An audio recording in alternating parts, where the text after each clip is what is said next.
Hi, ನಾನು ನಿಮ್ಮ ಅರುಣ್ ವೆಂಕಟರಾಜ. ನೋಡಿ, ನುಗ್ಗೆ ಗಿಡ ಹೇಳಿದ್ನಲ್ಲ, ಟ್ರಯಲ್ ವರ್ಷನಲ್ಲಿ ಹಾಕಿದ್ದೀನಿ. ಇದು ಟ್ರಯಲ್ ಪರ್ಪಸ್. ಕಾಯಿ ಯಾವ ರೀತಿ ಬರುತ್ತೆ, ನವಂಬರ್ ಡಿಸೆಂಬರಲ್ಲಿ ಕಾಯಿ ತುಂಬ ರೇಟ್ ಇರುತ್ತೆ ಅಂತೇಳಿ. ಬಟ್ ರೇಟ್ ಇದೆ ತುಂಬ, 550 650 ಇದೆ kg. ನೋಡಿ, ಕಾಯಿ ಹೂವು ಎಲ್ಲ ಇದು ಈ ಸೀಸನಲ್ಲಿ ಬರ್ತಿಲ್ಲ, ಅದಕ್ಕೆ ಇದು ರೇಟ್ ಆಗ್ತಿದೆ. ಇದು ಈಗಾಗಲೇ ಕಾಯಿ ಬರಬೇಕಿತ್ತು. 3 months ಕ್ರಾಪ್ ಇದು. ಫ್ಲವರ್ ಫಾಲಿಂಗ್ ಆಗ್ತಿದೆ ಗಾಳಿಗೆ ಎಲ್ಲ, ಮತ್ತು ಈ ಕ್ಲೈಮೇಟ್ಗೆ ಹೂವು ನಿಲ್ತಿಲ್ಲ. ಹೂವು ಫ್ಲವರ್ ಫಾಲ್ ಆಗ್ತಿದೆ, ಕಾಯಿ ಬರ್ತಿಲ್ಲ. ಸೊ ಈ ಸೀಸನಲ್ಲಿ ನಮ್ಮ ಕ್ಲೈಮೇಟ್ಗೆ ಕಾಯಿ ಬೆಳೆಯೋಕ್ಕೆ ಆಗಲ್ಲ ನುಗ್ಗೆಕಾಯಿ.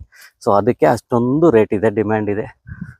ಆಲ್ಮೋಸ್ಟ್ 550 ಇದೆ ಈಗ. ನೆಕ್ಸ್ಟ್ ಮಂತ್ ಈ 1 ಮಂತಲ್ಲಿ 650 700 800 ಎಲ್ಲ ಕ್ರಾಸ್ ಆಗುತ್ತೆ ಅಂದ್ಕೊಳ್ತೀನಿ. ನೋಡಬೇಕು. ಇನ್ನು ನೆಕ್ಸ್ಟ್ ಮಂತಿಂದ ನಿಮಗೆ ಕಾಯಿಗಳು ನಾರ್ಮಲಾಗಿ ಬಂದ್ಬಿಡ್ತವೆ. ನೋಡಿ, ಆಲ್ಮೋಸ್ಟ್ 3 months ಪ್ಲ್ಯಾನ್ಸೇ ಇದು. ಬಟ್ ಏನಪ್ಪ ಅಂತಂದರೆ ಫ್ಲವರ್ ಫಾಲ್ ಆಗ್ತಿದೆ, ಕಾಯಿ ಬರ್ತಿಲ್ಲ.